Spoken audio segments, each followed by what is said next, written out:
Mapagpalang araw sa lahat. For today's video, ang re-review po natin, ito pong bago na Rusi Kraken. Mga guys, ito po yung 2024 na version mga guys. Pero pag bago pa lang po kayo sa aking YouTube channel, pa-subscribe naman po at pa-hit ng notification bell para updated po kayo sa aking mga videos. Tara mga guys, simulan natin itong review. So yung mga guys, simulan natin itong review. Simulan po natin sa kanyang mags. Ang kulay po ng kanyang mags ay kulay gray mga guys. Yan. Tapos ang sukat po ng gulong ay 2.50 by 17 po. Tapos ito po yung kanyang disc brake. Yan, ganda po, bilog po. Tapos may kulay gold po siya rito. Pati po dito gold. Tapos yung kanyang front shock, glossy po na gray. Tapos may decals po dito na Rusi. Tapos ito po yung kanyang brake caliper. Yan, mga guys, maganda. Kulay gold. Tapos ito po yung kanyang fender. Ayan o. Kulay green po siya. Yan, ganda po. Tapos mga guys, ang ganda po ng spike ditong gulong na to. Parang bago ko lang napansin to sa Rusi yan. Itong bagong spike po ng gulong nila. Yan. Tapos ito po yung harap. Ito po yung magkabilang signal light. Valve type po. Tapos ito po mga guys yung kanyang headlight yan. Halogen. Tapos ito po yata yung park light niya eh. Yan o. Yan po yung kanyang park light. Tapos ang combination po niya may kulay green na may black at white po. Tapos may decals po dito na Rusi. Tapos mga guys yung kanyang likod na gulong. Yan. Ang likod na gulong niya po ay 2.75. Yan. Drum brake pa po ito mga guys. Drum brake siya. Tapos ito po yung kanyang muffler. Malaki rin po. Tapos meron po siyang kulay silver na heat cover po. Yan. Tapos ito pong tip niya ay silver din po. Yan. Pero maganda ito mga guys. So parang siyang stainless na po. Tapos yung muffler niya ano, may emboss na Rusi. Tapos ito po yung tapakan niya ng angkasan. Ang ganda po.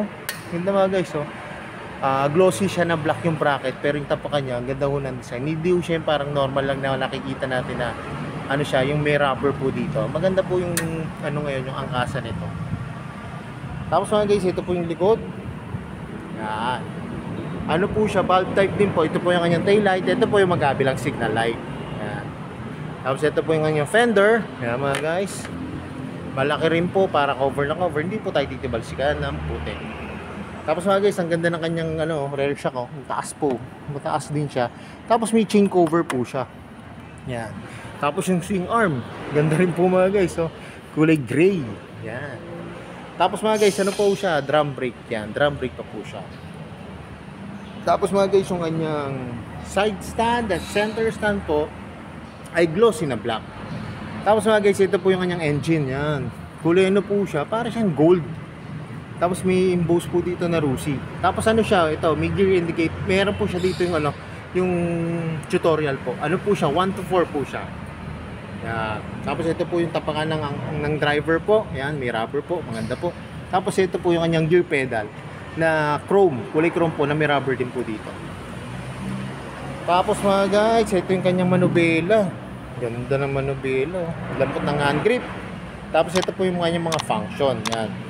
Ayan low, signal light, busina po, iba po yung kulay ng busina niya, hindi yung ordinary na black na ano, pindutan po. Ayan, kulay blue po. Tapos may carb po to, ay may choke po to kasi carb pa po to mga guys. Tapos ito po yung kanyang park light. Ayan, parang gusto nyo hindi mo na naka-on yung ilaw, yan po. Tapos ito yung kanyang electric start mga guys, kulay blue din po, itinerno doon sa kanyang busina. Kagandaan ito mga guys, meron siyang electric start.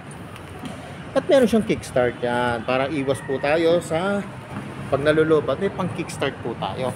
Tapos mga guys, ito pala yung kabilang side. Yan. Yung kickstart niya, kulay silver po. Tapos ang oil lang po nito ay 800 ml. Yan. Tapos kulay gold din po. Tapos may emboss po ng R dito. Kulay gold din po yung engine niya sa kabila. Tapos ito po yung kanyang brake pedal. Yan. Matte black. Yan. Ang ganda po mga guys. Talaga. Tapos kaya ako nakakita dito. Meron na rin siyang step grill oh. Mga guys, may built-in na po siyang step grill eh, no? Kaya kung may bibit-bitin kayo yan, no? Di ba yung iba po magpapagawa pa kayo? Yan, ito meron na po siya agad. Magandaan po ito. Tapos iba po yung klase ng packet niya. Yan, pag ganito po. Palubog dito. Tapos syempre mga guys, oh, may USB port. Oh, saan pa kayo? Pag nilagay nyo dito yung ano, kapag sinaksak nyo po yung USB port nyo rito, yan mga guys, pag sinaksak nyo po yung USB port, nandito po yung cellphone nyo. Talagang meron po siyang lagayan ng cellphone. Pero syempre kung ano naman po kayo, yung sa mga parcel o kayo nagdi-deliver ng ng food po, lagyan nyo na lang po dito ng CP holder yan, para nakakonect po siya. Yun. Tapos mga guys, so tignan nyo naman yung nito, gauge panel. Ano po siya? Analog po. Pero ang kagandahan nito, meron po siyang gear indicator. Yan, may gear indicator 1 to 4. Tapos din dito po yung signal light niya, yung headlight nyo. Tapos ito po yung kanyang tinakbo. Tapos yung engine nyo po, ay yung fuel nyo po mga guys. Fuel nyo po pala mga guys. Ayan. Tapos dito naman tayo sa susian niya po. Ang ganda na rin mga guys ng susian nito. Ayan o. May shutter lock na rin po. Tapos ang ganda po ng susi. Mahaba po. Ayan. Tapos ito po yung mga function. Yung para i-on nyo po yung motor. Ilalak nyo po yung manubela. Tapos ignition po. Pero mga guys, hindi pa po siya sa susian yung kanyang button po sa upuan. Kaya dito nyo po siya isususi. Yan. Tapos mga guys, para sa upuan naman, kita nyo naman, ganda ng design na saka lambot. Alam nyo naman po ang trademark ng mga Rusi yan. Malambot po talaga yung mga upuan na lalaki. Tapos meron po siyang logo dito. Yan, may nakagay po dito Rusi na kulay silver po. Tapos may emboss po dito na R. Tapos mga guys, napansin ko lang din yung kanyang grab bar. Ang ganda po ng design. Saka lambot. Yan. Para dun po sa mga umaangkas. Yan. Hindi po masakit sa ating kamay. Pag nakapit po tayo dyan. Tapos ito yung kanyang U-box po mga guys. Yan. Malaki rin po. Pero ang kasya lang po talaga dito, yung cellphone nyo, counting tool, saka yung pwede bat at Walter na maliit lang po mga guys. Tapos ito po yung kanyang gas tank. Yan. Glossy po na black. Tapos ito po yung kanyang gas cover. Yan mga guys. Ano siya parang kulay gold. Tapos mga guys, ito yung kanyang ilalim ng upuan dyan. Ang ginamit po na material ay black po. Black na plastic po. Pero mga guys, ang ganda po nito, yung kanyang seat cover, ganun din po. Yung sa garter po nakakabit. Sa garter po naka-staple, hindi po sa mismong yung material na seat cover.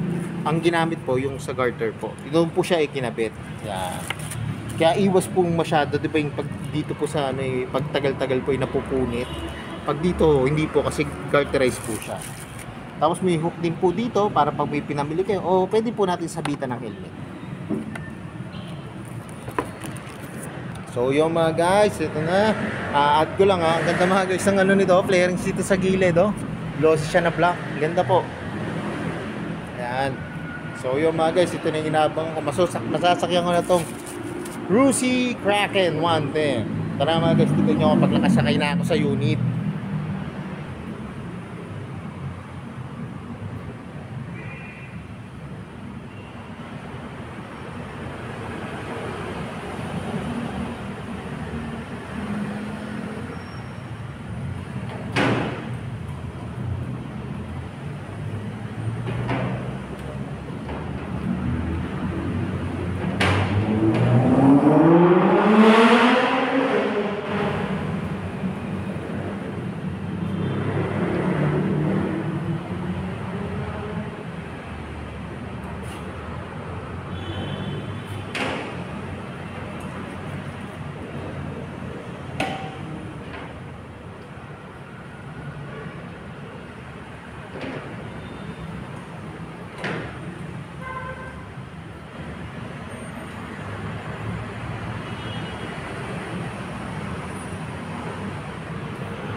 So yung mga guys, nakasakay na ako dito sa Rusi Kraken 110. Mga guys, napakalambot po ng upuan nito.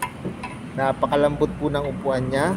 Mga guys, tapos ko napansin nyo kanina, abot na abot ko po yung sa heck o yung floor po. Pagka nagda-drive tayo, maganda po to kasi nga po, pagka hindi po masyadong kalaki, katangkada po yung driver, yung rider, goods na goods po to mga guys. Tapos yung napansin ko rin po, ang ganda po kasi ng kanyang yung dito yung flaring siya po. Tapos talagang tuntua po ako dito kasi nga yung parang yan nga po, meron kayong instant na lagayan. Nakasama na po siya pag binili nyo mga guys. Yan, kasama niya na po. Tapos nakadagdag pa po yung kanyang analog na gauge panel na maganda po. Pati po yung kanyang manubela. Yan. Napakadali pong intindihin ng kanyang mga function. Tapos yung kanyang throttle, lambot po. Pati yung kanyang brake lever. Yan, sa harap po mga guys. Tapos yung ano nga po, yung napaka-komportable po pag nakaupo po kayo. Ayan, oh. Gawa po ng flaring sa layo po. Kahit po matangkad na rider o matangkad na driver po, goods na goods po ito. Saka yun nga po, yung sinabi ko kanina, yung mga nagpa-parcel o kaya nagpo-food na delivery po. Yan. Bagay na bagay po ito kasi nga po, meron na po siyang USB port.